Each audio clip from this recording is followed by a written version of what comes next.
Shalom, salam sejahtera bagi kita semua. Apa kabar kita hari ini? Saya harap kita semua sehat dan tidak kekurangan satu apapun. Hari ini adalah hari kita di mana seluruh umat manusia yang percaya kepada Tuhan, hari ini kita akan memperingati hari kebangkitan Yesus Kristus. Bapak Ibu, mari kita membuka Alkitab kita sebelum kita membahas tentang makna kebangkitan Yesus Kristus. Dasar firman Tuhan hari ini adalah 1 Korintus pasal 15 ayat yang ke-14. Demikian bunyi firman Tuhan. Tetapi andai kata Kristus tidak dibangkitkan, maka sia-sialah pemberitaan kami dan sia-sia juga kepercayaan kamu. Bapak Ibu yang Tuhan kasihi, dalam pembacaan kita jelas sekali dikatakan oleh Rasul Paulus dalam 1 Korintus pasal 15 ini bahwa pusat segala sesuatu, pusat kepercayaan kita, pusat pemberitaan Injil itu sebenarnya ada di dalam kebangkitan Kristus. Jadi pusatnya itu di sana, saudara. Tanpa kebangkitan, maka itu semua sia-sia. Makanya makna kebangkitan Yesus Kristus tidak hanya sekedar euforia atau perayaan atau celebration saja, tetapi maknanya yang lebih hakiki, yaitu menjadi dasar iman kekristenan kita. Dasar iman kekristenan ini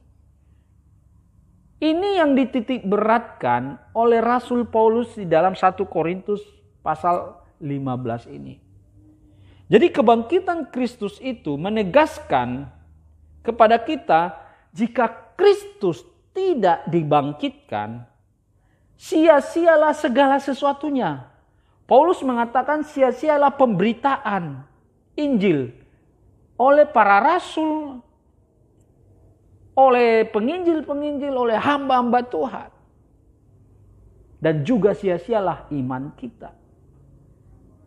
Jadi kalau kita merenungkan di sini betapa luar biasanya makna kebangkitan Yesus Kristus. Itu adalah puncak daripada di mana Yesus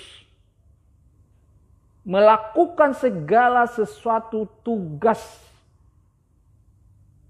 sebagai seorang juru selamat. Ya. Dan itu adalah puncak ketaatannya dia kepada Bapa. Jadi maknanya di sini dikatakan sia-sialah semua pemberitaan. Sia-sialah iman kita. Iya dong. Kalau Kristus seandainya secara logika tidak dibangkitkan, ya sama dengan yang lain dong. Tokoh-tokoh yang lain. Tidak ada yang sesuatu yang istimewa dari Yesus dong. Tapi justru melalui kebangkitannya lain ini, dia menjadi istimewa. Amin, saudara. Sehingga iman kita, pemberitaan Injil itu semua hidup. Gitu.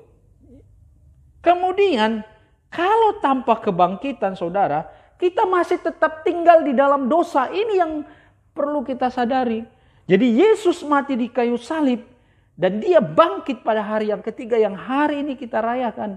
Itu menunjukkan bahwa dia sudah menyelesaikan tugasnya untuk menebus dosa manusia, untuk menyelesaikan semua dosa-dosa manusia. Dosa saya dan saudara. Ini dibuktikan, ditandai dengan kebangkitannya. Karena dalam 1 Korintus 15 ayat 17 disinggung di situ, kamu masih hidup di dalam dosamu kalau Kristus tidak dibangkitkan. Jelas sekali Paulus mengatakan seperti itu. Bersyukur saudara. Makanya keselamatan itu memang rangkaiannya dari kelahiran, kematian, kebangkitan dan kenaikan. Tetapi ujung tombaknya ada di kebangkitan, saudara. Ya, sehingga itulah yang menjadi dasar iman Kristen kita, Sehingga dasar inilah yang membuat kita menerima keselamatan yang daripada Dia. Dan yang kemudian, setelah kita bebas dari dosa, kita bersatu kembali dengan Bapa. Ada pemulihan hubungan di situ, ya. Dan membuat kita terhindar dari kematian atau kebinasaan yang kekal itu. Jadi luar biasa makna kebangkitan Yesus Kristus, ya. Dan yang terakhir maknanya menunjukkan atau memproklamasikan saudara kepada kita bahwa Dia adalah Tuhan yang memiliki kuasa atas segala sesuatu, bahkan atas segala maut sekalipun. Ya, Dia menunjukkan keilahiannya. Fakta bahwa Yesus bangkit pada hari yang ketiga mempunyai arti yang sangat penting. Karena kebangkitannya membuktikan keilahiannya. Membuktikan bahwa Dia Allah yang luar biasa. Allah saya dan saudara yang luar biasa. Dan kalau kita memahami Dia mengatasi segala sesuatu bahkan maut, sebenarnya kita tidak perlu lagi khawatir dalam hidup ini. Apalagi hari-hari terakhir ini kita banyak mendengar, banyak melihat, banyak menyaksikan dengan mata kepala sendiri, dengan telinga kita. Situasi sekarang memang situasi yang sangat tidak bagus, buruk. Adanya wabah yang tidak menentu kapan berakhirnya. Tetapi jangan kita lupa, saudara. Ini yang saya selalu katakan. Jangan sampai kita lupa bahwa kita memiliki Tuhan yang maha kuasa. Tuhan yang luar biasa yang sanggup menolong saya dan saudara.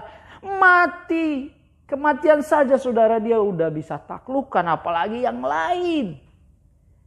Jadi janganlah tinggalkan pengharapanmu kepada Dia. Oke?